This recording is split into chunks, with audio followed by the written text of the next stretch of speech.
মৌলভীবাজার জেলার শ্রীমঙ্গল উপজেলার ৪ নম্বর সিন্দুরখান ইউনিয়ন ৩ নম্বর ওয়ার্ডের বর্তমান মেম্বার হুসেন আহমেদ মিলনের গত ৪ বছরে এলাকার উন্নয়ন প্রকল্প।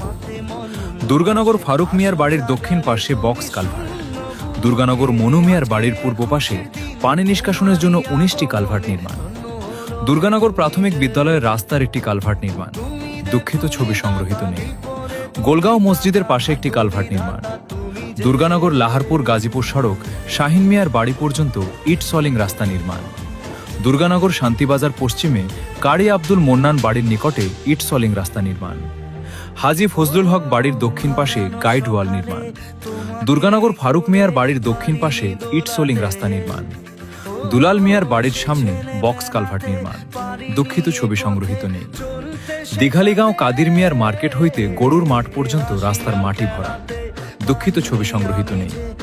দুর্গানগর লাহারপুর গাজীপুর মনু মিয়ার বাড়ি হইতে ২৫০০ ফুট সড়ক হইতে মনু মিয়ার বাড়ি পর্যন্ত মাটি ভরাট, ফারুক মিয়ার বাড়ির দক্ষিণ পাশে বাকি অংশে ইট সোলিং রাস্তা নির্মাণ, লাহারপুর গাজীপুর সড়ক হইতে আব্দুল মালেক বাড়ির পর্যন্ত ৫০০ ফুট ইট সোলিং রাস্তা নির্মাণ, আবু বক্করের বাড়ির কালভার্ট হইতে জমির আলীর বাড়ি পর্যন্ত ইট সোলিং রাস্তা নির্মাণ,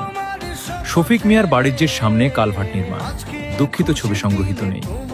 দুর্গানগর কেন্দ্রীয় জামে মসজিদ হইতে রাজগীর হুজুরের বাড়ি পর্যন্ত ইট সোলিং, দুর্গানগর বাজারে ৩টি স্ট্রিট লাইট স্থাপন, শান্তিবাজারে 3টি স্ট্রিট লাইট, নলুয়ার পার গরুর মাঠ। এলাকার উন্নয়নে এই ৪ বছরে আরো অনেক উন্নয়নমূলক কাজ করা হয়েছে, যেগুলো উল্লেখ করা হয়নি। শ্রদ্ধেয় মেম্বার, তিনি যাতে আমাদের এলাকার উন্নয়নে আরো কাজ করে যেতে পারেন এবং সবার বিপদে পাশে থাকতে পারেন, সকলের কাছে সেই দোয়া কামনা করছি। আসসালামু আলাইকুম।